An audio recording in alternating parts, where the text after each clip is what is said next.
Welcome back to Crossing Phase. We are recording this week during the same time in which the Senate is hearing a trial based on the House having impeached President Trump for a second time. We're going to talk a little bit about that, but we're going to talk a lot about the Capitol siege.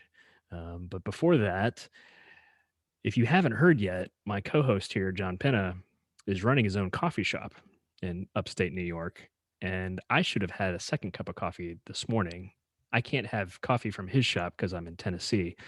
But, John, what kind of coffee are you guys brewing in your shop? I'm curious. I need to know. Salvation coffee, if you have sins and you need to get them rid of, like that, you just come in, pop a quick cup of coffee, and you're clear for the next year.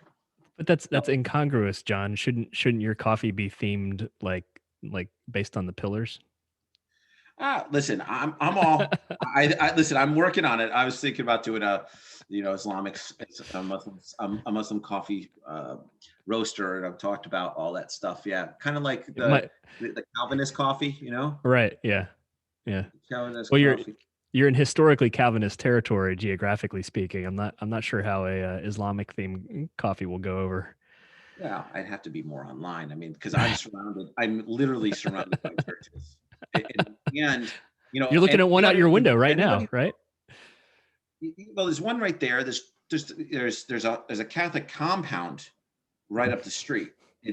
There's a cathedral, there's the houses for the monks, there's a Hmm. school, there's the Catholic Charities building, there's a community center, and then there's a second church. I don't know what that's about, but there's a difference between a cathedral and I can't remember the name of the church, but if there's monks serving in a, a, a, a church, it's a whole different song and dance. Then I don't know, I got Episcopalians, I've got a lot of Dutch Reformed business going on. And they're right. Yeah. There's three Dutch Reformed, then right across the street, there's another Dutch Reformed. They're more Reformed, or there's a sliding scale apparently in the Dutch church. So, and then, but let me just tell you right now, anybody who is complaining about the call to prayer, none of these churches have their bells in sync. So sometimes, like, the Dutch, it's apparently the Dutch think that it's 12 noon at 10 to 12. And the Catholics get it, they're about 12:03. We've got a church down here. I don't know who they are, but That's funny. they're like 10 minutes, 15 minutes off every hour. And then I got this Anglican church that's every half hour, they're banging the bells. What's going on? Like, I can't even. So there's a lot of bells in this neighborhood. Bells are pretty constant, huh? Here's the thing. You can't, it's one thing if you go, oh, it's 12 o'clock, but depending on who it is, you could be before or after the hour, and you're running either late or early based on the bells. Well, there you go, man. There's your coffee marketing scheme right there. Just call it Bell Tower Brew. Bell Tower Brew, You're welcome. I appreciate that. Yeah. I mean, well, I don't, I'd have to workshop it. So yeah. So my first business was a bakery cafe when I was in college, full morning bake. And during the pandemic, we had I did Project Resilience, was one of the people that helped get Project Resilience together, which was a $2 million grant to feed shut-in vets and just no regular shut-ins, just shut-ins in general. And problem was is that everybody got through the pandemic, and it just was, everybody was doing takeout and all kinds of other stuff, but there wasn't anything that was cheap for families and cheap for people. So while I was just kind of slumming around here, and I was doing, like I said, the meals and still doing my government relations stuff, the podcast with you, I said, well, why don't we just open up a small coffee house that does fresh baked donuts. So we do fresh baked donuts, made to order donuts, only warm donuts in 100 miles, Wow. plain powdered sugar, cinnamon sugar, and then a specialty donut of the week. And then this week it's Valentine's Day stuff. And then the second thing is we have a raspberry coffee cake and a raspberry crumb cake. Do you know the difference between crumb cake and coffee cake? Tell me. crumb cake has 50% or better. Coffee crumb cake is 50% or better crumb. If it's less Oh, than 50%, interesting. it becomes a coffee cake. Oh, This, yeah, and I had, gourmet and there's knowledge here this was a on Crossing dispute at Faiths. the diner when I was with my friend. We're chatting back and forth. Like, well, that's not what coffee cake is. And I goes, it is, and there's no argument, and it's always been that way. And I said, I go, it's in the Bible. Read it. Even though I don't think crumb cake's in the Bible, but it could be. So I'm pretty sure somebody's interpreted something.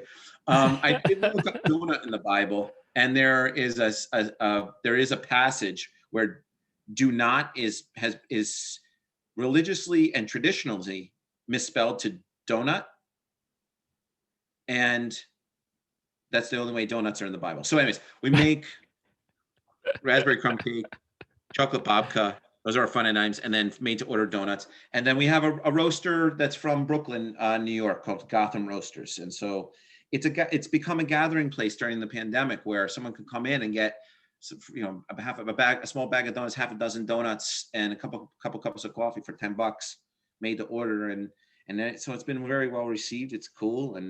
And I got my office in the back, and I've been accused of it being a front, even though it's not. It's like, just because you have an office in the back doesn't mean it's the front of a podcast. it's danger. It's a front for a podcast. What's he doing back there? And I'm like, I'm not doing much. I'm avoiding doing work in the front end. But it's something that is just amazing because people cut to come and hang out, and we have an outdoor area, and so I think if you're your next vacation up here, take a look and see what's going on. So, although I got slammed on the name recently, Why is that? You want to elaborate? So it's Half Moon Rondout Cafe, right? Coffee and donuts. Okay, it's a lot of words. What's that? It's a lot of words.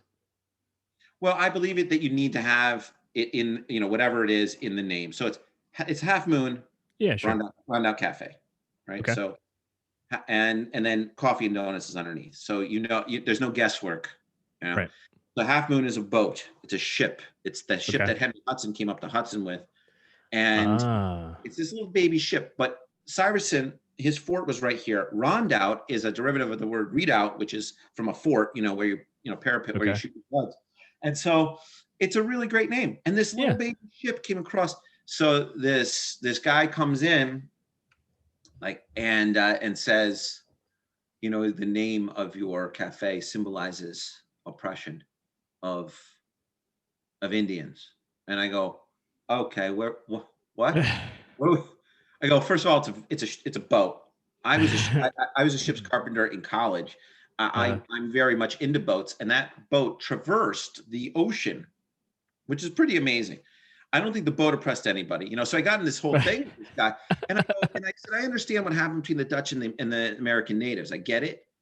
But the fact of the matter is that the first document in America talking about religious freedom was a document that was drafted right down the road here by Syverson and the Lenape Indians, saying that they were going to be respectful about what their different religious beliefs.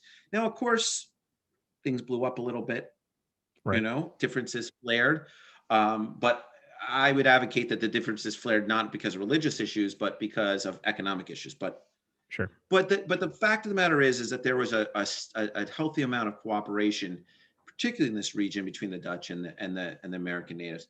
So, but he railed into me, and he started hitting me with all this really, really hard stuff about how America is in 110 countries. And I said, listen, we're in 110 countries because we help with food security. We help with human rights. We help with these things.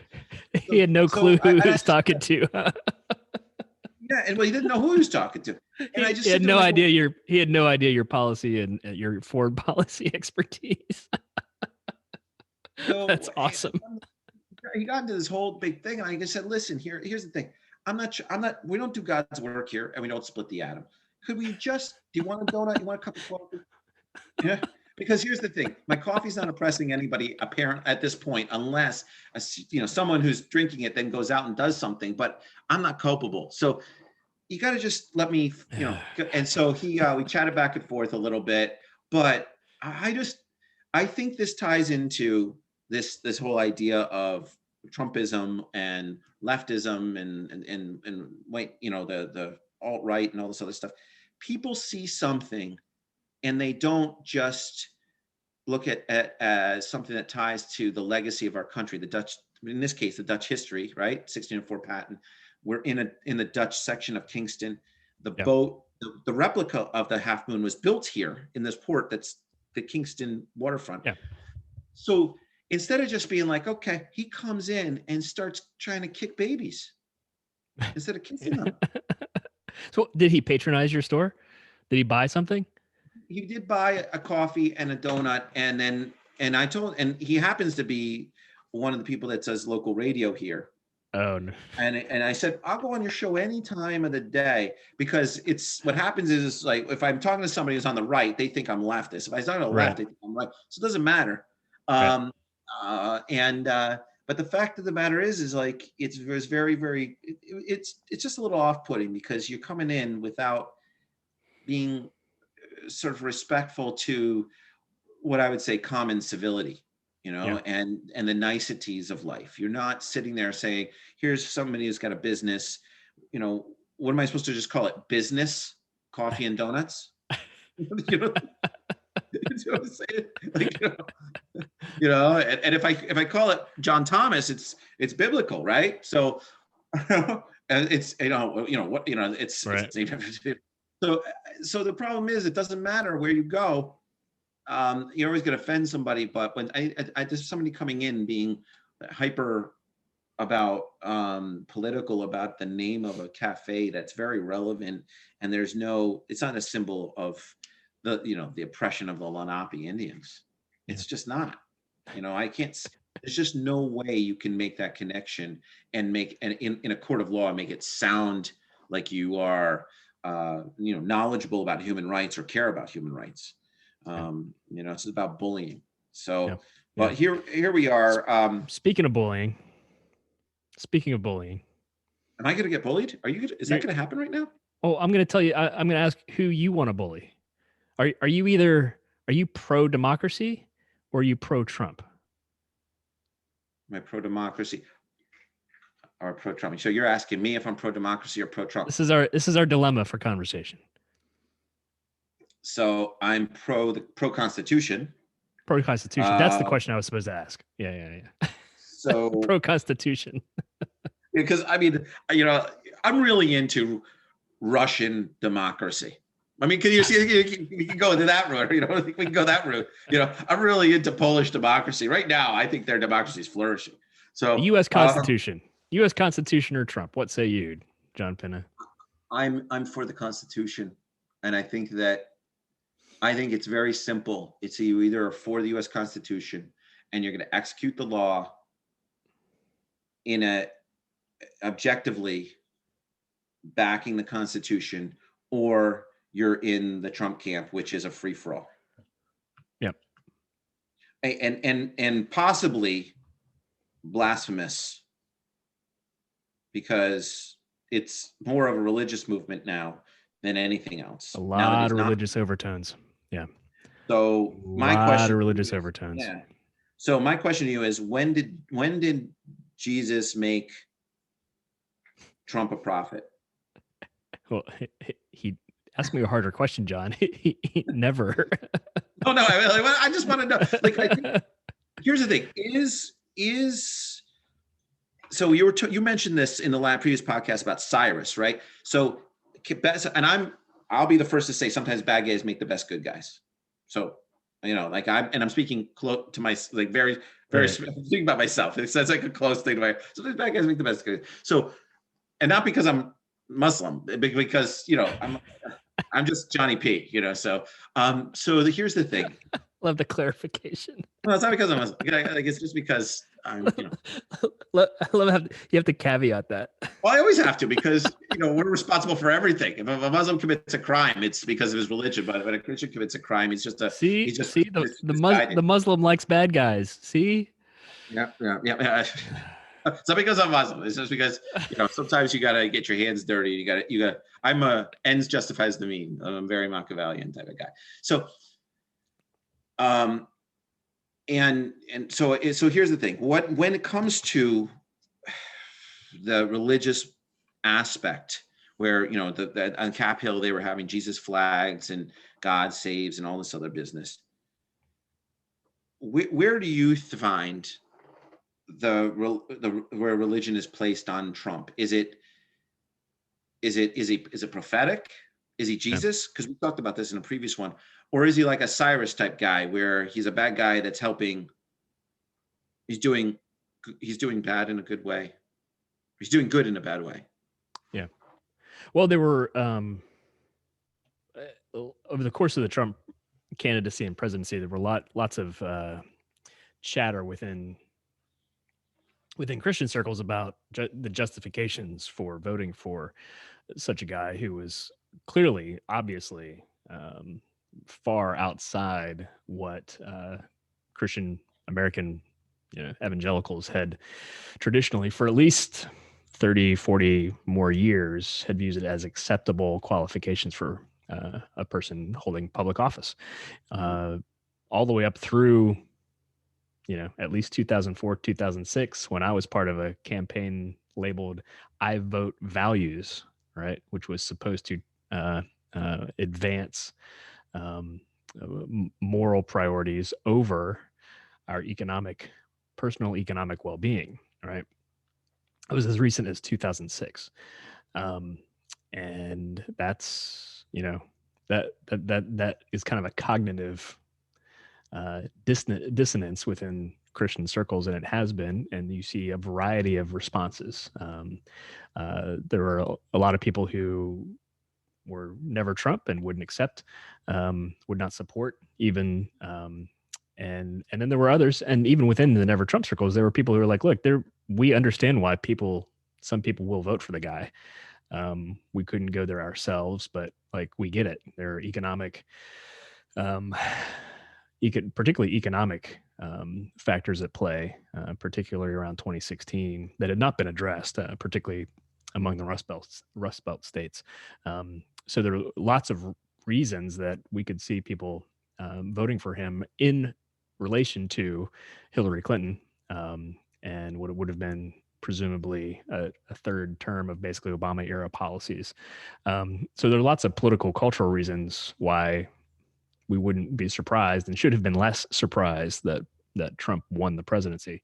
But yeah, Christian circles, some of the justifications was like, look, well, he's maybe not, he doesn't fit within our tribe as usual, but there were other people in biblical history that helped God's people out, and we can rationalize supporting him for those reasons, and in kind of that model. And one of those is the ancient Persian king Cyrus, who basically was friendly to Jews while they were occupied under his reign. I believe they rebuilt Jerusalem during that time, and maybe the temple. But the point was basically they had a friendly regime where they could practice their faith in an otherwise non-godly regime, right? So there's that justification. I mean, Another, to yeah, me, it's something that the historical context at its post. You know what I right, mean? Like, yeah, exactly, yeah, you're trying to make yeah, it fit. yeah, But we know Cyrus from back in the day. We know that it was a positive, and I'm just saying that because I'm not impact on the Jewish community. But we're talking thousands of years here. yeah, thousands of So, years. Ancient the ancient Hebrews, and look, in that defense, there's a pretty significant religious freedom artifact from Cyrus. Remember that Cyrus's cylinder, which is, I'm going to get quickly outside of my archaeological technical lingo here, but it's a cylinder that basically expresses the extension of religious freedom basically to Jewish people, or to people within Cyrus's kingdom. So that's a cool moment, cool ancient moment to be aware of and know about. And then the second, one of the other justifications is Samson, who is a judge, right? Also from not the guy with the hair. The guy with the hair, yeah. Not the guy with the Samson hair. the judge, the guy with the hair, who killed a bunch of guys with a donkey jawbone, and a bunch of other people, and which sounds okay. Job on justice. Well, Okay. look, I mean, look, when I was a kid in church, Samson, it's a strong man, you Yeah. know, you know, working for God kind of thing. They kind of, and again, this is age appropriate stuff, so I can't fault the curriculum too much. Um, I'm not going to shake my fist in rage, but like you grow older and you read the book of Judges, Samson was like one of the worst. What do you mean? Like, When laying down bad judgment, or what do you mean by one of the worst? well, one of the context of Judges is that the people, the way it expresses, I think at the end of the book, is the people, um, either leading into the book or coming out of the book, is that the people did what was right in their own eyes, Right. right? And so the point is that this predates the king, the kings, and there was a lengthy series, generations of basically the leaders of Israel were a bunch of judges. Now, judges are less about like legal proceedings as we would anticipate it now. They were more like military leaders, right? Yeah, Um, like tribunals. yeah. They would lead their people into battle, and that kind of thing. Deborah was the one reported female judge, so that's an interesting story, where they conquered the bad guys. But the trend line through the book of Judges is that these judges, by and large, with Hmm. exceptions, did not follow the way of God, right? And they perpetually were more and more and more corrupt as time goes. And Samson is like towards the end of this, Right. where the bar, the moral and ethical bar is set so low, right? He is not a good guy. So in both of those contexts, trying to wrap my head around how contemporary evangelicals look, my spiritual brothers and sisters can rationalize at best a Samson like ruler, or Cyrus, right? Who, even if he extended great religious freedom, neither of those guys are an archetype for leadership in a in a liberal democracy, for crying out loud, Right. right? These were either part of a theocracy on Samson's side, and B, a pagan empire, uh, in which the Jews had no choice, right, but to follow him. Like the ancient Jews did not help appoint Cyrus, Yeah. um, right? They didn't have a choice in the It matter. was And his so goodwill. when we're in a He context did. of, yeah, yeah, I mean, you'll get this because of your Hamiltonian streak. Like, this is popular sovereignty. Like, we're bestowing this governing authority onto somebody. It's, which I think is a fundamentally different question than doing the best with what you can because you're living under the authority of an empire. Right. Anyway, that's probably too much of a rabbit trail. No, it's all right. No, you read us into the idea of, sometimes bad guys make the best good guys, and in this case, that's essentially what most people have said. I mean, I watched over the course of the thing. It was like, he really doesn't know what he's doing. He's got to catch up on how to do this. He's breaking the status quo. All these different over the past 4 years, and then it just came to the point where people were just saying, "Well, you want to know what?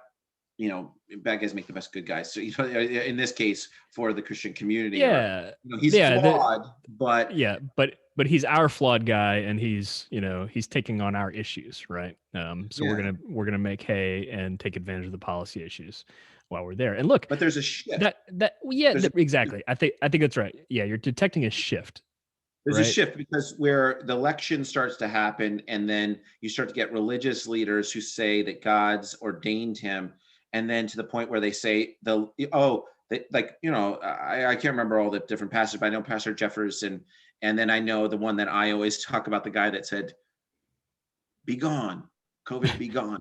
I love that guy. I don't know, like, oh yeah, I love that guy. Is that Yeah, all the pastors saying that the election was rigged, God is going to do something, Yeah. And I read you into a text of, from my contacts that were at the White House at the time, saying that there was going to be some something biblical was going to happen in this, in December, uh, and into the new year, and it's all part of God's providence. So there's a shift between saying he's a good guy, or he's a guy that's doing something, he's a bad guy that's doing good stuff for us, to this is now a messianic providential thing, and the election is irrelevant because this now is happening, and he's now God's word on earth, which I think is the argument for a lot of people defending what's going on. They say we were duped, we were this, we were that, and I thought he was Yeah. this, that, and Yeah, I think that's what we've been dancing around and wanted to get to, but some of the reports coming out of the Capitol siege and just protesters. and just so you know, this is a true Right. statement. Right. Well, of course, I took it that it is objectively true. You- It's for me those of fist bumping the cat. for those of you who are listening That's on a cat audio, fist bump. John is wearing this rather stylish long sleeve T-shirt or sweatshirt that says "Best Cat Dad Ever," and it is somebody's fist bumping a cat. So, Like, this is what I happened. and look, hey, I am rather fond of cats. I grew up with them. My mom almost always had a cat in the house, but it turns out I'm extremely allergic. Really? I am. Wow. So I look back at childhood school photos. I'm like, oh, that's why I had bags under my eyes because I was living with a cat, and I'm really allergic. It's well, we talked to the previous one about your origin story, but this is a key part of your origin story. How many decisions did you make as a child, and really you were influenced by your cat, allergies? Right. Exactly. Exactly. Fine. Um, so like the religious aspect. So backing up, we're starting to see now as the stories unfold of some of the individuals that participated in the January 6th march and protest and siege of the Capitol.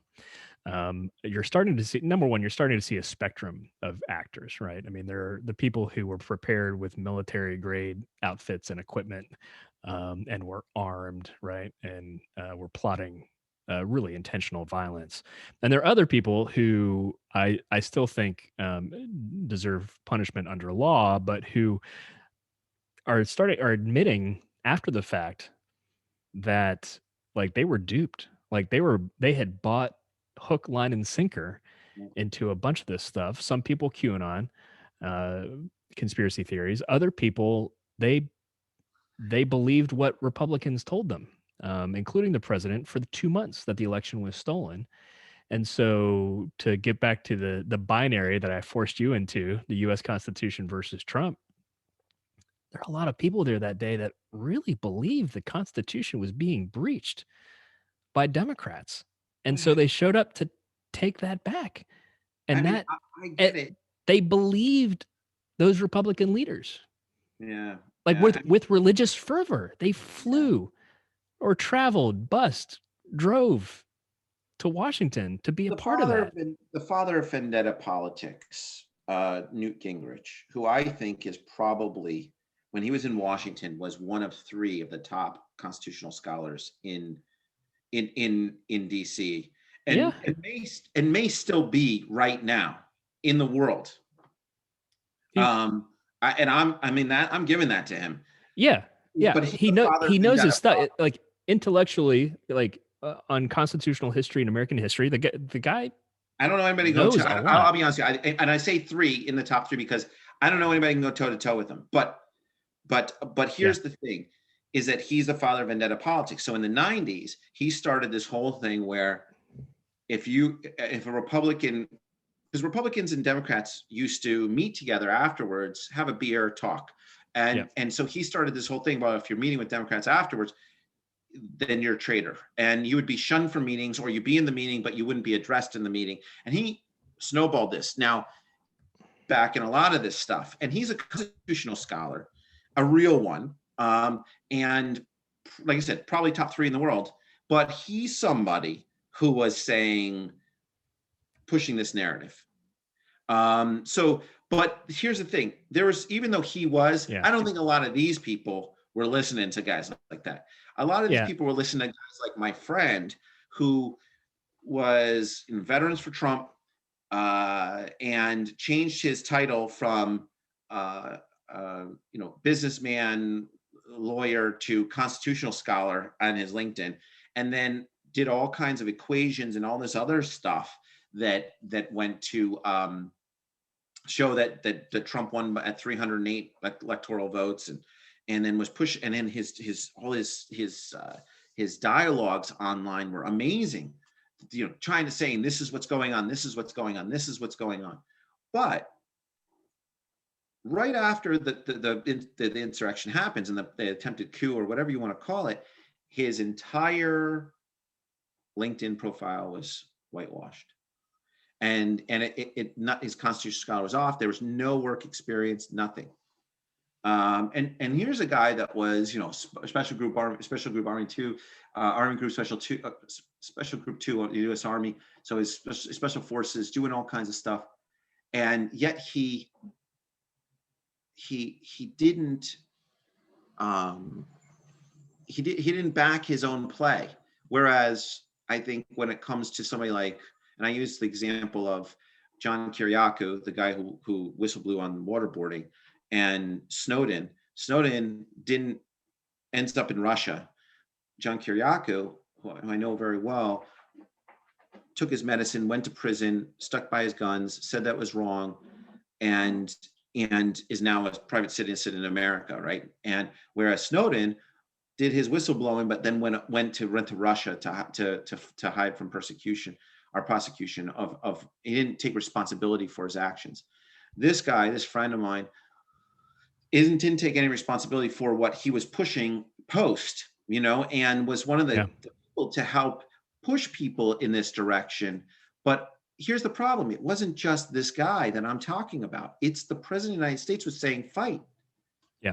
And it's not just the president of the United States now saying that. It's a providential, messianic, and maybe you can unpack that. Like, what is it that Christian evangelicals are thinking from when they are looking at something that's messianic in Trump or providential in Trump, when you have an election where I'm saying support the Constitution election, this is what happened, and then you have somebody saying no, some things are going to change, and things are going to change because I say so. Right. Yeah. It's pretty remarkable. It's pretty astounding. And like you mentioned, Gingrich. Look, I was over him, if not before. Like, was it the night of the election? He was parroting this, the rhetoric about Democrats stealing the election, likening the current crisis to things in American history, like the Civil War, and like Abraham Lincoln and all. I'm like, that shot his complete credibility for me. It's just nonsense for someone who is that learned about American history to engage in that kind of hyperbole. And people heard that from, election night all the way through January 6th. Yeah. Well, they've heard it before, and there was prep that happened and started. Yeah. Lots of prep. Yeah. Oh, yeah. It predated the election for sure. They were setting people up, and we talked post election. It looked like we were lauding Americans for having collectively, gotten Trump out of office, but also giving a check to Democrats for the progressive thing, because Republicans gained in the House, which was really unusual. But then what happened? The Republicans and President Trump kept banging this fraudulent election stuff. And so what happened in Georgia? Of course, a lot of people in Georgia didn't show up for the runoff elections because they were told it was like, what do you expect people to do? You tell people the elections are fraudulent and steered against them. Why are they going to show up? And so what was utterly predictable happened, and Republicans lost control of the Senate, thanks to this conspiracy theory. But yeah, the religious fervors that look, we'll put a couple articles in the show notes. Business Insider reports a real estate agent charged in the Capitol insurrection says she, quote, bought into a lie and, quote, regrets everything. Um, and so, all these selfie videos that everybody took along with security videos are outing a lot of people. She quoted after she quoted after the attack on Twitter, quote, "We just stormed the Capitol. It was one of the best days of my life," unquote. Uh, you know, she she got swept up. The report got swept. She got swept up into the action when her group saw then President Donald Trump on TV at their hotel, telling his supporters to, quote, fight like hell, unquote. Um, and so this is a lady from Frisco, Texas. Um, and she's trying to raise funds for her legal defense. I mean, so here's the thing. Here's a lady that's there's it's not just the president, and because people want to follow the president, they say, okay, the president's saying this, but there's also a religious movement behind it. Yeah. There's the White House Faith Initiative, executive order. That means that people of faith were deployed all over into all the agencies, and they were all evangelicals. There was very few others. You had Pastor Paula White that was in the White House, an appointee. And then you had all those pastors putting their hands on them, which I don't know. That's not healing. That's not, what is that? Yeah. What is that when they do that? Faith healing. It wasn't faith healing. No, anointing. Anointing. That's it. Anointing, which I find that, like, what a tremendous amount of hubris. You think that you can anoint, but okay. All right. So there's tradition there. I don't think that was an incident of it. Those were incidents of them not being wielded biblically necessarily. but that's a topic for another time. What do you think? Okay. So who do you think you are? Okay. So, but it's just like, but here's the thing. It doesn't matter who they think they are, because President Trump knew that this was his supporter base. They're all putting their hands on him, and they're all saying, we bless what you do. And it's not only, and then on top of that, the Republican Senate is just letting them get, there's no ethics and rules that are being arbitrated over the presidential actions. Yeah. So there's that going on. But then you have these, you see, there's all these pictures, the videos of him on stage, and everybody's going like this, and Pastor Paula and Pastor Jeffers, and I can't remember the other guy, but the guy that's in COVID be gone. All these have done, sat at the pulpit and said, President Trump's doing this, and so is doing that, and this is what's going to happen. Don't you worry. This is so, which just ties into a conversation we had about how someone we saw on Twitter said, I've never seen somebody politics from the pulpit. This has been a high point of politics from the pulpit, but that has forwarded a religious identity around the president that people believe and follow. And what is the evangelical psychology behind that, considering that you guys are very much into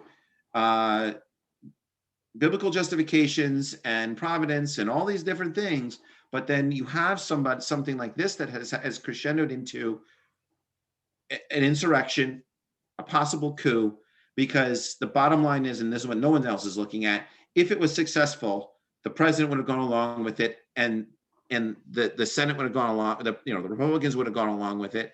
So if it was successful, they all would have been on board with it, which means that you're on board with overturning election. Flynn was going to be in charge of running the elections, who was arguing that that the president should have institute martial law and have the military arbitrate. And he was going to be in charge of it. So uncrack the religious element of this.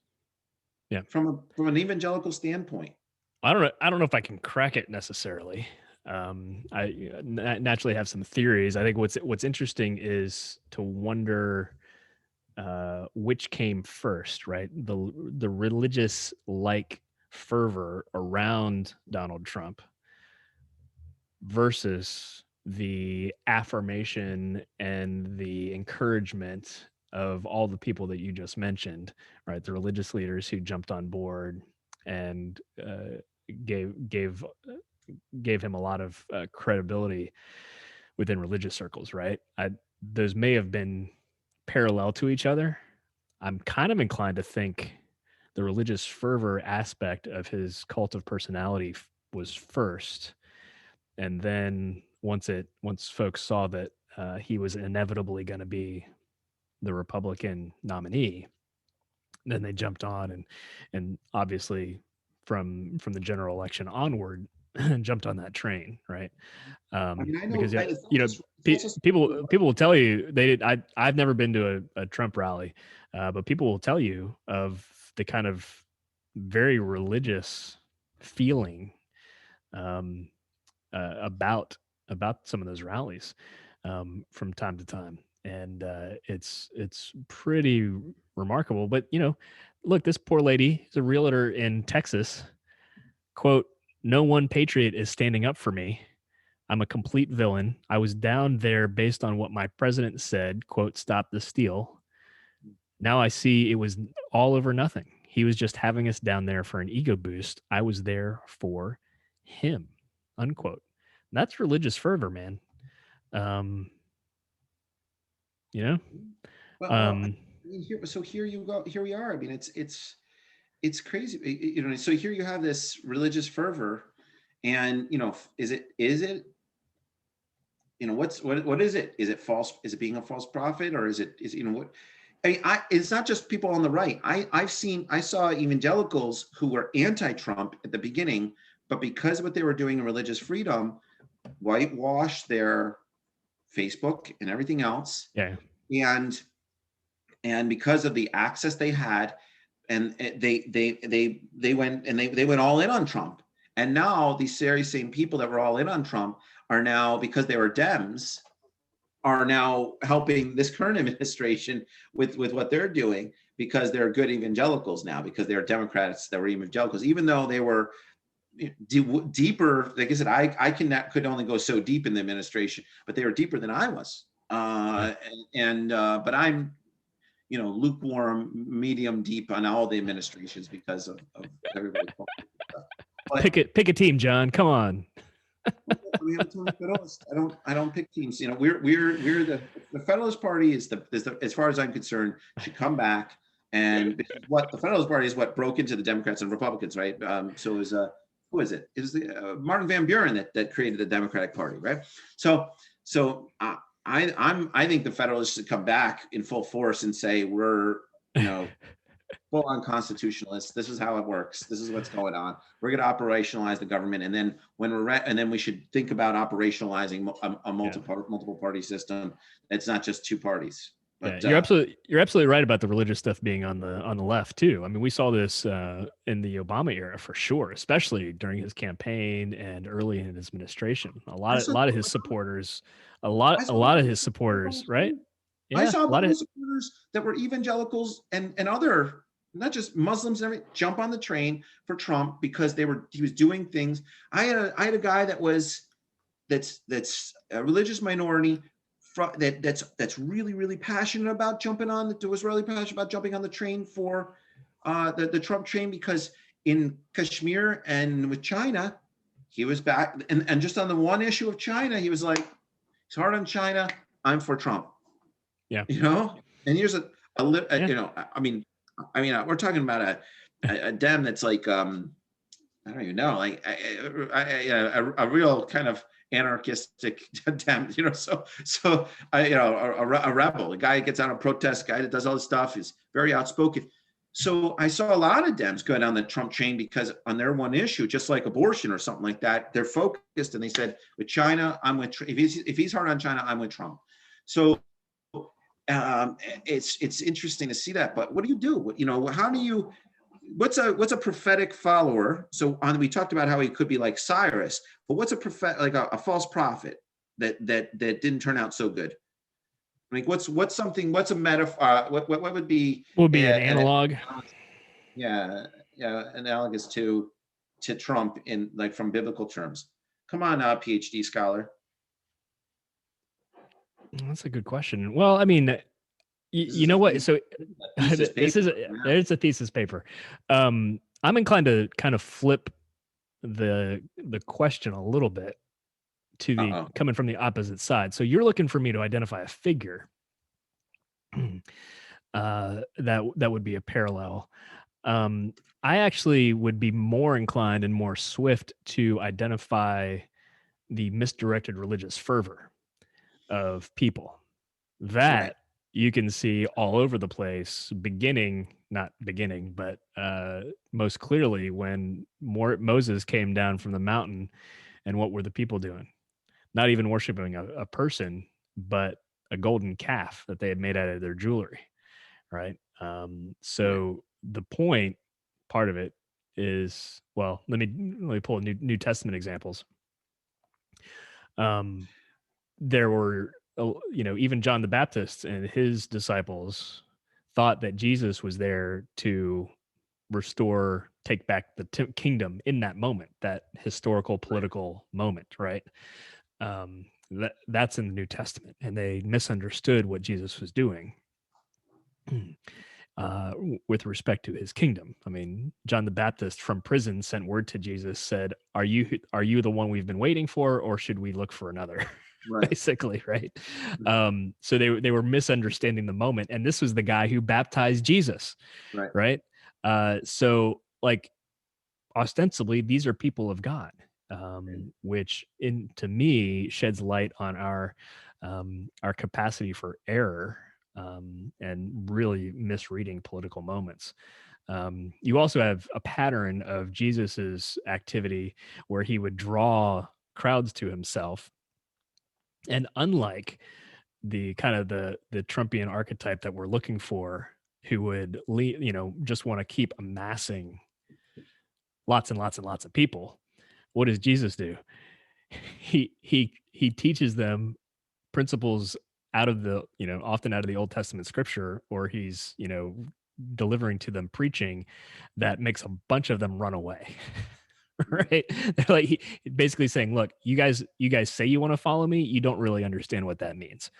And he would start saying some weird stuff like, unless you unless you drink my blood and eat my flesh, which of course we believe was metaphorical. That sends people scattering. So I just look at it as, part of it is how, prone we are, to rush toward what we think is political power that's going to put us in political power, and how often we can be wrong about that when our eye is on the wrong prize. So that's my answer. Well, I mean, it's fair. It's you can take the the controversy that between the Protestants and Catholics in Ireland, or we can take the Serbians moving against Bosnians, but and we can take stuff like that from a Christian perspective. But we in the Muslim community, we deal with this a lot. So whether it be Baghdadi or whether it be, it doesn't, it doesn't matter who you pick. It could be Bin Laden, or I mean, I like Muhammad Ahmed. I like that. I like the Muhammad Ahmed.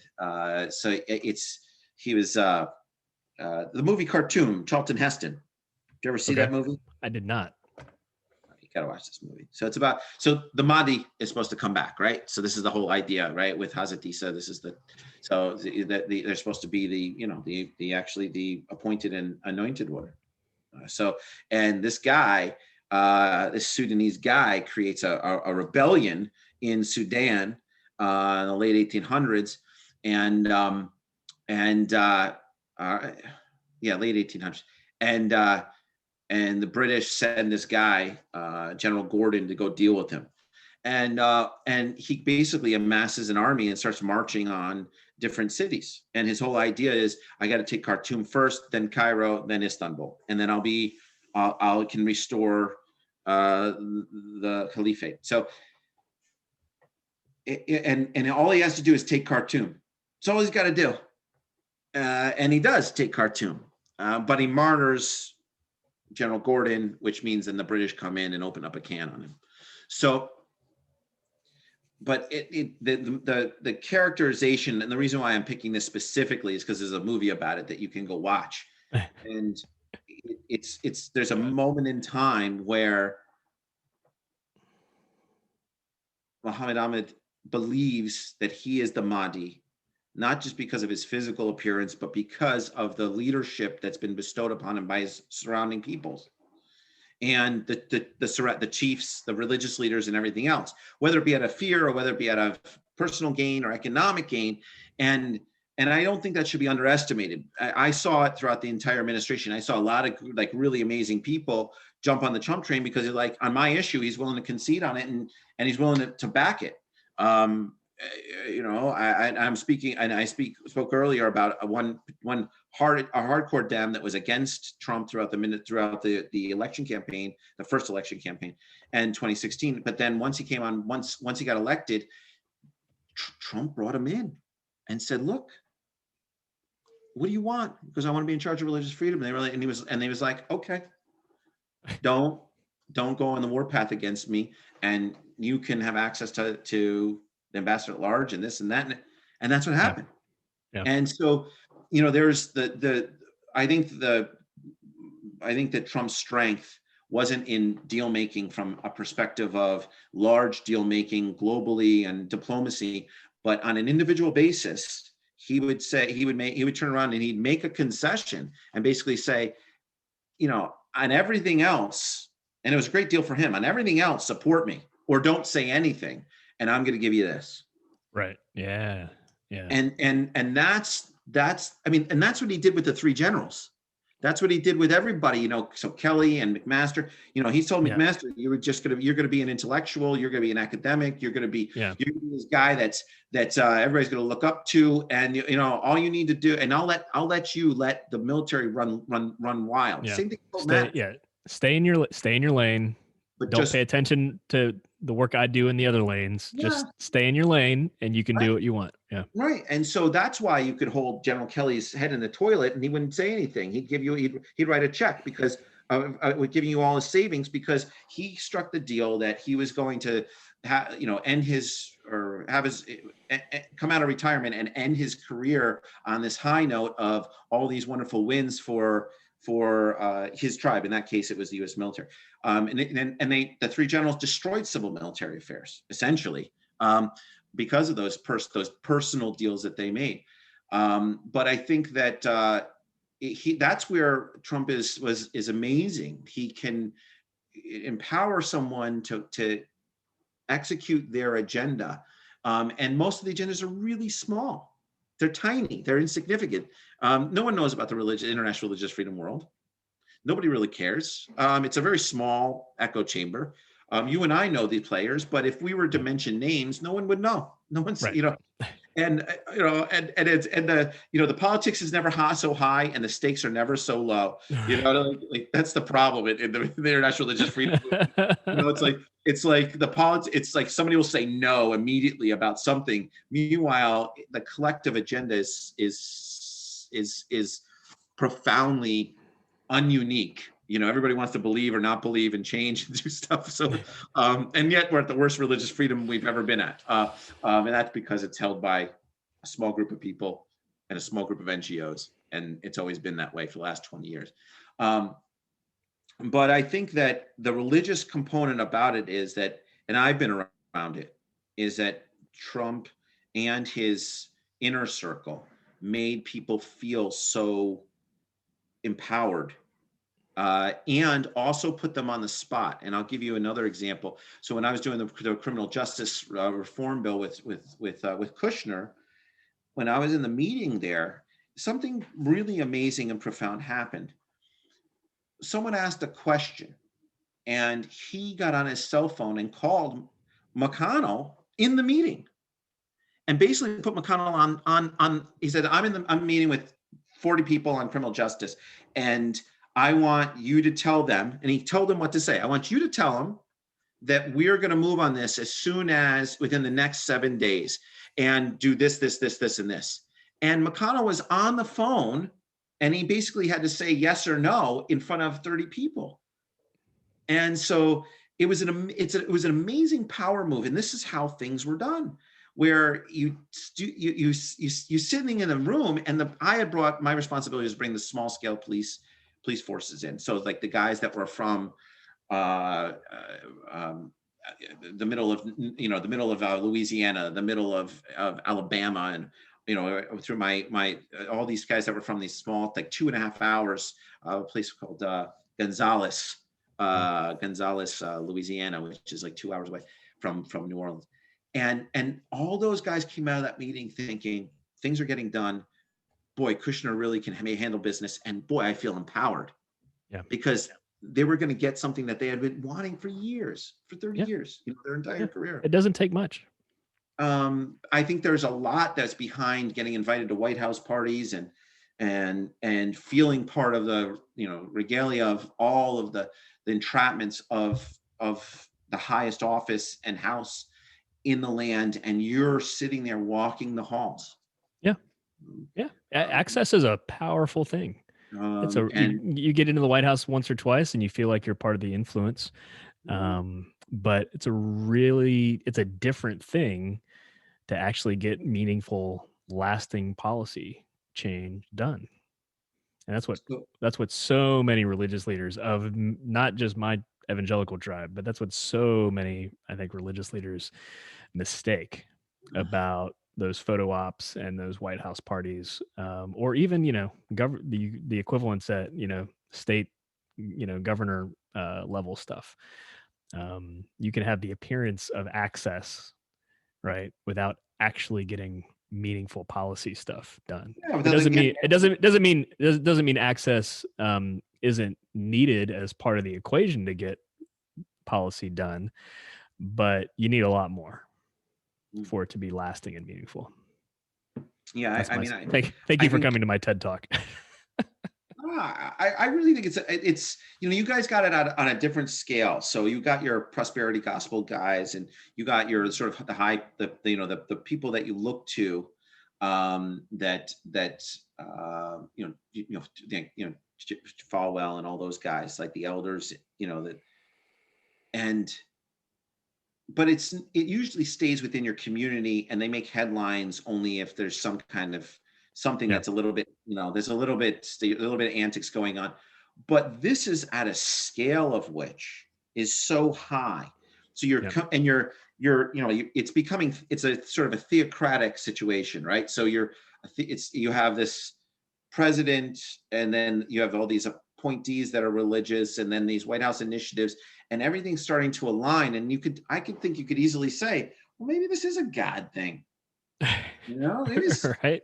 like maybe this is Jesus. Maybe we need to move forward. The frustrating thing for me and probably someone like you is to see, the faith-based initiative, the faith-based offices in some form or fashion have been a thing since the Bush administration in 2001. I think there's it's had its up and downs, and certainly a lot of downs. I think theoretically, philosophically, there's a lot of good to be done. I like that the federal government is kind of forced to have some sort of interface, and translation office, for the sake of faith-based groups. Oh, I agree with you. And but if you use it as a door to do what we've been talking about with Pastor Paula and the Jefferses of the world, it doesn't sound remotely like the faith-based initiative kinds of things that you and I were familiar with and would defend in kind of a multi-faith, pluralistic environment.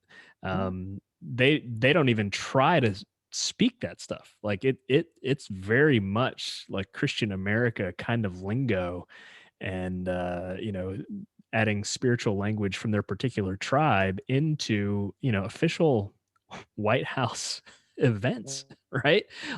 Like I I'm, deal I'm with it not. all the time with the Dems. The Dems are always getting Wahhabis. They're always getting Wahhabis into that. That's who they solicit. It's it's not even the good Sunnis.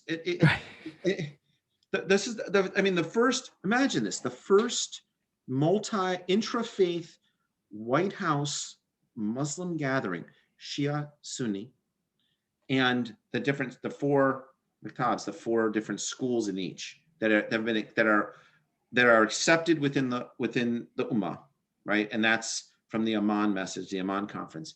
The first time that happened was under the Trump administration. And the only reason why that happened is because the only reason why that happened was because they weren't talking to the Wahhabis. Yeah. I mean, and so, and I could have very easily gotten, excited about all this stuff, but my mother always said, get ready for disappointment when you're talking with the government. So, it was just an amazing moment just to have that meeting. The Trump administration didn't do anything with it. It didn't go anywhere. It didn't. But the fact of the matter is, there's a profound moment in time where you had Sunnis and Shias sitting at a table at the White House, able to talk about what was important to them, with the opportunity and giving Trump the opportunity to do something appropriate. Like I said, it didn't move, but that never happened with a Democratic president. It's never happened. It's always their one or two guys, and then their internal people that they go to, and then it becomes a very one-sided message, a very one-sided narrative, and then they shut doors to everybody else. They won't listen to you. Yeah, I So think the exclusionary stuff is more what I have a problem with than the participation of faith-based leaders, right? yeah, you need, it's a consensus, and it's not that difficult in the Muslim community. It really isn't. There's not in America. We have the most diverse Muslim community on the planet, and there's the good, the bad, and the ugly. But all of them can come together and sit down at a White House meeting or a meeting with a different and talk about their particular issues. And so, and I'm not one of them. I don't consider myself a leader of any ummah or any particular part of the ummah. But I provide access. That's always what I do. Yeah. And so, but it's very, very strange. But it's in this case, here we have this. So here's the thing: are you for the Constitution or for Trump? Are you for the Constitution? You're not a constitutionalist, are you? I'd like to think that. What do you mean by constitutionalist? I don't know. I feel like you're in the Roberts camp. If you were gonna be in the SCOTUS world, I think you'd be in the Roberts camp. What do you think? What do you mean? What do you mean by that? I feel like you'd be on the. That's not any more clarifying. You'd be right. You'd be a conservative judge, right of center, but you wouldn't be far right. No, I mean, I'd probably be in the Alito territory. Yeah, you think so? Yeah, probably Alito, Thomas, Scalia. I don't even know where. I mean, I don't like this. I don't dislike Roberts. I think I'd be a clerk. Well, that's what I would be. I'd be the guy. I'm a balance of powers. Let me put it this way right now. Shooting from the hip, I'm a balance of powers kind of constitutionalist, which means I think the respective branches ought to do their jobs. And part of the reason everything's so political, we've talked about this before, is because Congress refuses to do their job for the sake of their keeping their jobs, right? And so therefore the job of the presidency gets more and more polarized because the stakes are higher.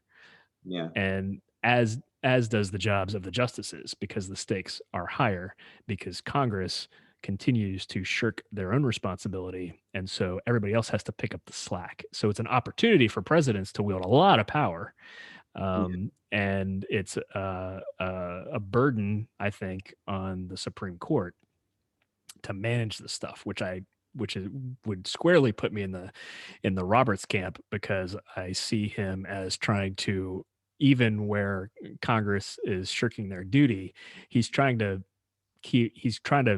make the court make very minuscule, very narrow rulings, right?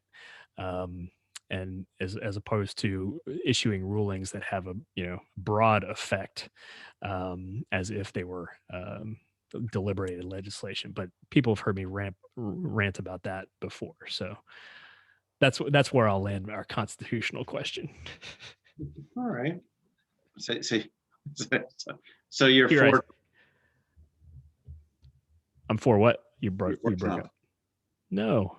So that's I've had two opportunities to vote for him and have not. so, While also defending a lot of Trump voters, not all, but a lot of Trump voters who I can't blame for their particular rationale. But when people try to justify it in spiritual terms, particularly using the Bible and my particular faith, I have little patience for that because I think it's nonsense. yeah, I think you can only excuse things out and it so much before you just say, all right, it's just very simple, you know. And here's the thing: he's not president anymore, and now and you're going to go for 2024. I mean, it's mind-boggling. It's mind-boggling. And well, I saw this TikTok video, and this guy was revolving revolving a camera around his truck, and the flags on the truck. It was a white truck, and he's saying, you know, we accept the election, but we're coming back in 2024, and it's Trump. It's on 2020, and it's going through this whole thing. And I thought it was. I'll be honest with you, I thought it was like it looked like a truck. It looked like a truck advertisement, an advertisement for a pickup truck. And I didn't understand the symbolism of how it was, but that we're coming back and we're doing this and everything else. And I'm going, aren't we all just a little bit refreshed that we don't have to deal with day one? Every day is day one. Let's just start with that. Right. And that the news isn't dominated by whatever antics are going on. And number three, you don't even have to be a Dem for any of this stuff. Just the fact that there is some stability in the idea that there's a dialogue happening, and it's not just let's throw it out there and see what the media says about it, and then boom, you know. Yeah. Yeah. I just let's just look at it from that perspective. But Yeah. all right. The pace and the freneticness is glad to see that gone. So what are you calling this? An insurrection, a coup? What are you calling this? What are you landing on? If you were going to tell people or you were to talk about it, what are you calling it? What happened on January 6th? Yeah. Gosh, I mean, it was definitely a siege of the Capitol. I think it was an insurrectionist siege. Okay. So insurrectionist siege. Yeah. Okay. Or it was, I mean, it was an insurrection. And I do see, look, I do see a little nuance between those who were, you know, carrying weapons and were wearing fatigues and tactical gear inside, clearly on a mission, and were using the crowd as kind of camouflage with zip ties, for crying out loud, right? And versus those who were like, didn't intend any kind of violence, but were there because they believed the president and believed that the Democrats stole the election and got swept up into it. What's the difference? And you're going to be answering a question one of our listeners posed. What's the difference between what happened in Portland and what happened on Cap Hill? Oh, I mean, plenty of differences. I think they're both can what's the I can't pronounce it. Yeah, I mean, the Portland thing was certainly insurrection. I mean, they took over the government. Okay. Like they camped out for like how many days or weeks? Yeah, in the 4-block radius, whatever they did. Yeah. So I mean, they commandeered state government property. I don't know what else you call that. Right. So because you know, because I turned around and I said, yeah, I think they both are insurrections. But the quality of the insurrection on the Capitol, because it's a Capitol, and you're going after our elected officials to overturn election, is much different than occupying, Portland. I mean, which, you know, I'm on East Coast, so you want to occupy Portland, I'll occupy as much as you want. I don't really know. If you could just eliminate some of the people that have big heads about making coffee because they think they're doing God's work over there, and as you know. So, that would be nice. But aside from that, I think that both of them are insurrections, but the quality of the Capitol, the quality of elected officials, evacuating the vice president is different. So if both are insurrections? They're definitely differences. I'm comfortable with nuancing some differences. An attempted coup? Well, yeah, of course it was an attempted coup. I mean, it was conducted on the day that Congress was supposed to ratify the electoral college votes. Okay, And that's so explicit. I mean, insurrection. they wanted to disrupt that. Yeah. Okay. I mean, and the quality is different because this is one of our listeners that asked this question Well, anonymously, and I said personally, I think both of them are insurrections, but the quality of DC Cap Hill during the electoral college yeah, the certification, stakes. Yeah. it's much higher, and and you weren't going to overturn the American government in Portland. You know, Right. I'm Yeah. not, it's not going to happen. So, and Portland's great, but they normally, I remember the IMF did the International Monetary Fund had a convention there, and they were protesting and doing stuff there and throwing tear gas. They love to do that over there. It seems to be their Right. scene. Yeah. So, which is fine. I don't really care. It's up to law enforcement to figure out. But I've been on the Capitol. You've been on the Capitol. What's the point of those machines that we've been going through? If you could just walk through and people take posts and selfies and everything else. Yeah. And did you see the video that happened that they popped up yesterday or whatever it was about I the? haven't watched the whole thing. I've seen some clips of it and heard some reports about it and I some don't think you reactions. need to see the video, but the The bottom line is yeah, like what. The stakes are definitely different. Overthrowing an American election and trying to overthrow a fairly elected government. However, there's also another difference. Uh-oh. The right-wing insurrectionists that sieged the Capitol held it for how long? Hours, not even a day. Right. So the insurrectionists in Portland, the leftward variety, apparently are far more effective. Well, that's the other thing. In securing government property. This is what the person who asked the question, about whether they were, he goes, the bottom line is that, boy, there were terrible failures at the Capitol Hill.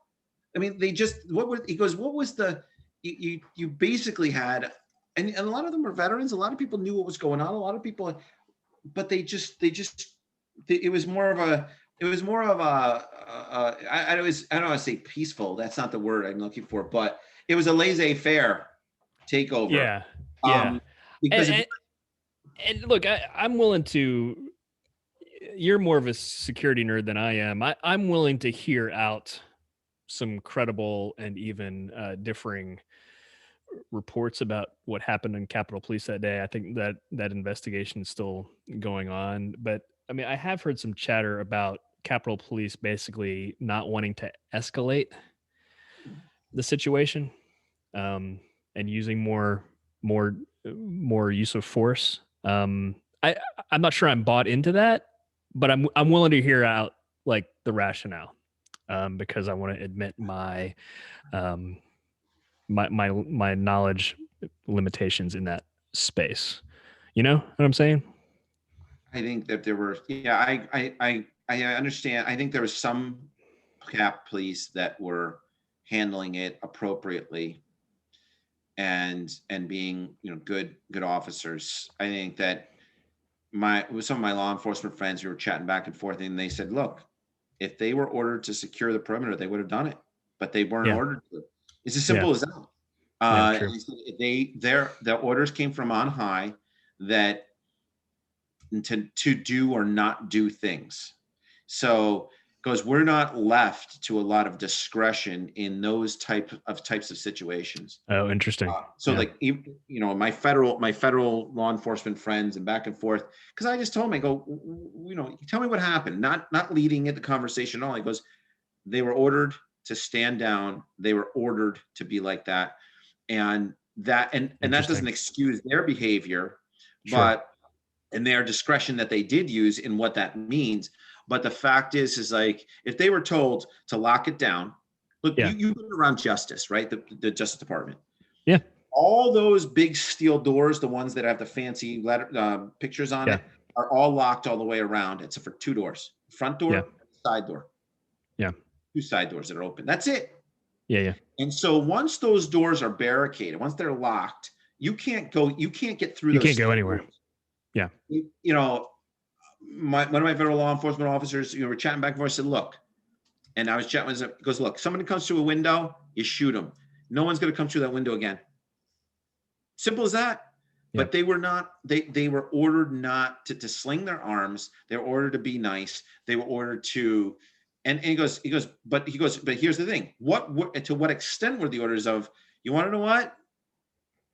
Take them for a tour, take them for a walk, see what their this what where their salt lies. If Yeah. True. they're insurrectionists ready to rock, then maybe it was, look the other way, or don't be in this hallway, or whatever it is. He goes, I don't Yeah. know to what extent that was. I'm not accusing that of happening. I'm not saying that's happening, but I think that some of these guys were ready, felt threatened enough to evacuate. I saw the video. It says, telling Mitt Romney to evacuate, and they're evacuating the vice president. Right. And so they felt it was that serious. Were they hunkering down in the center of the keep, ready to rock?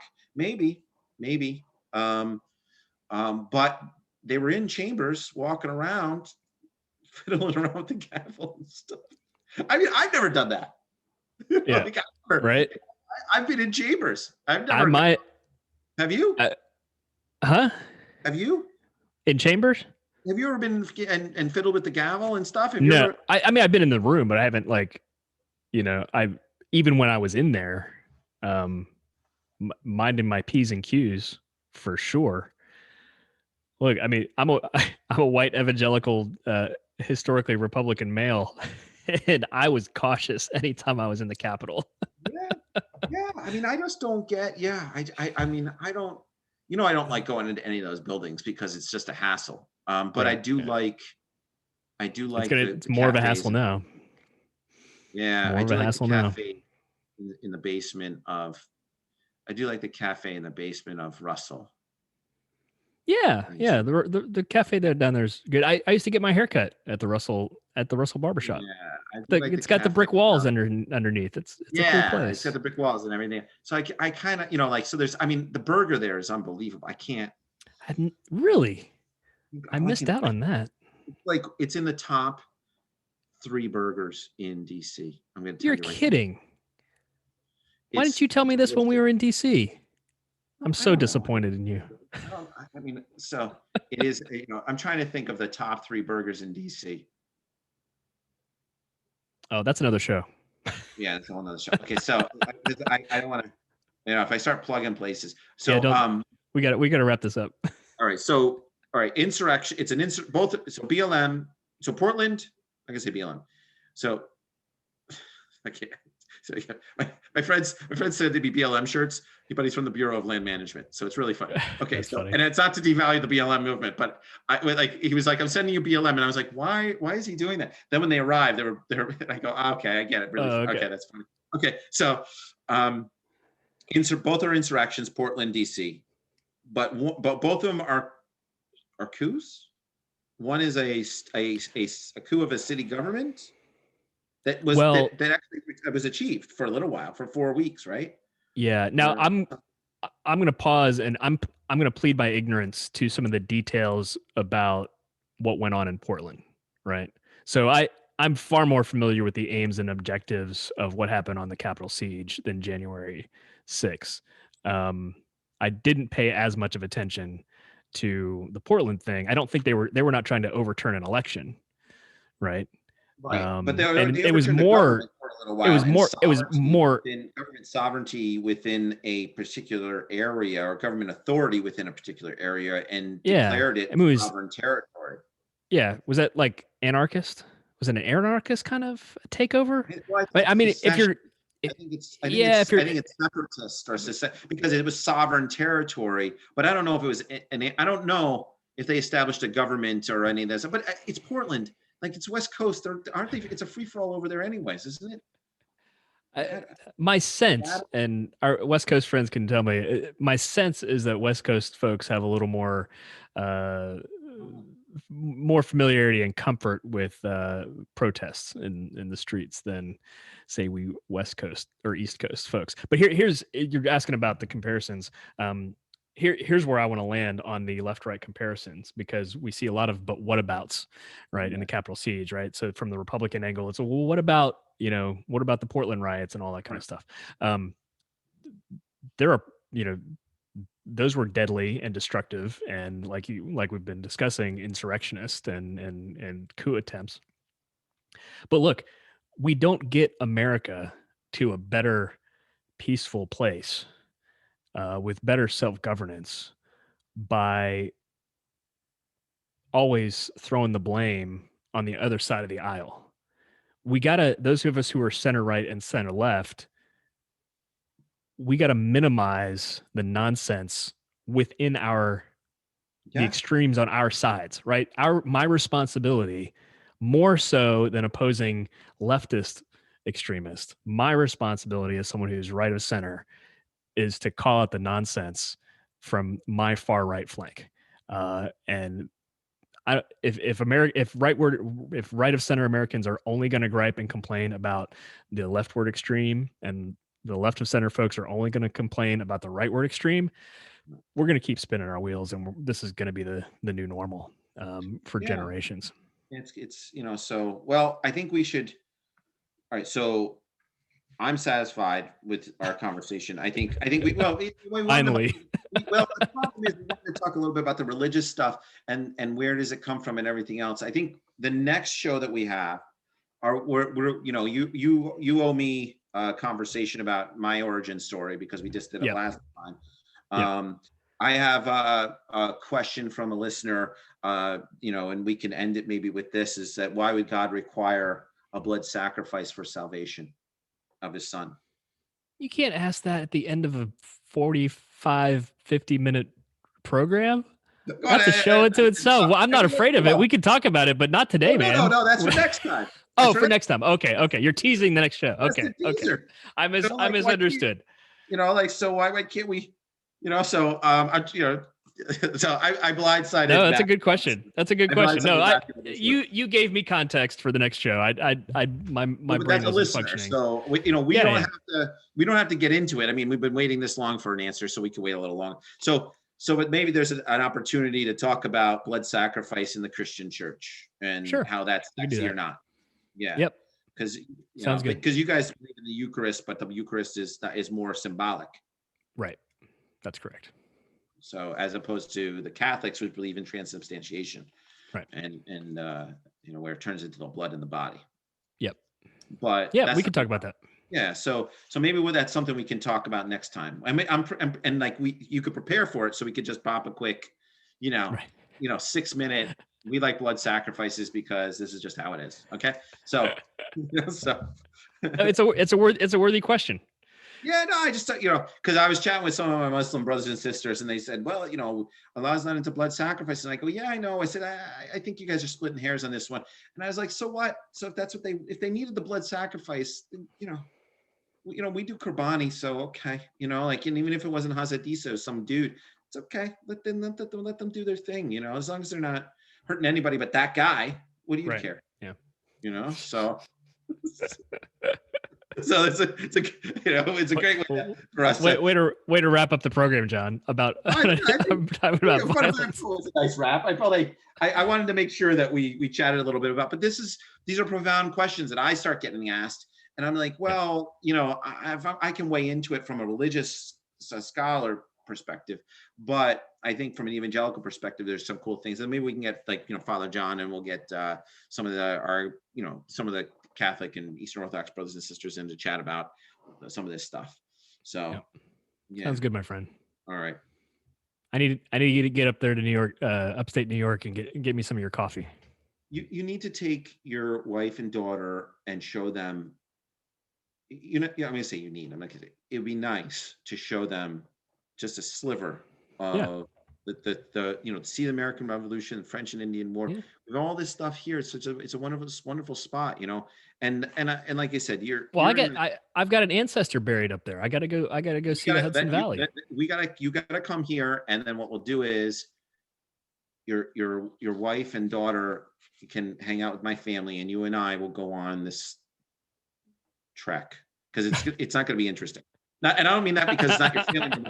We're gonna muddle through a town and go here, and we just got to find it. Because I did try to find it once, but you got distracted. It was treacherous. Like it was like they drove into a town and like these people were standing out there and they were like, "What is this guy doing here?" You know, and I'm Yeah, like, and like right. everybody, like I was getting eyeballed, and I'm going, and I was there with my best friend, and he's like, what You is this guy you eyeballing us need for?" me to you need me to be your white boy chaperone. Well, I mean, I'm comfortable in any New York setting, doesn't matter. But the point is like it was one of those, type of situations. So, where you stop in town and they go, "Do you have a restaurant?" And they're like, "Well, there's Bobby Joe's house down the way. You take a right down a dirt road. They'll say danger and no, it'll post it, no trespassing. But you just keep going down that road. Just keep going. It says no Like that's trespassing, you just ignore that. yeah. Yeah. So, anyways, All right, my thank you for friend. taking the time, bud. I appreciate All it. right. We're available at crossingfades.com in case you haven't figured that out yet. We're also obviously available on YouTube if you're watching here. If not, we're on audio channels wherever you listen to your podcast, but crossingfades.com. And we're also on Twitter and the Instagram occasionally. Talk to you later. Thanks, bud.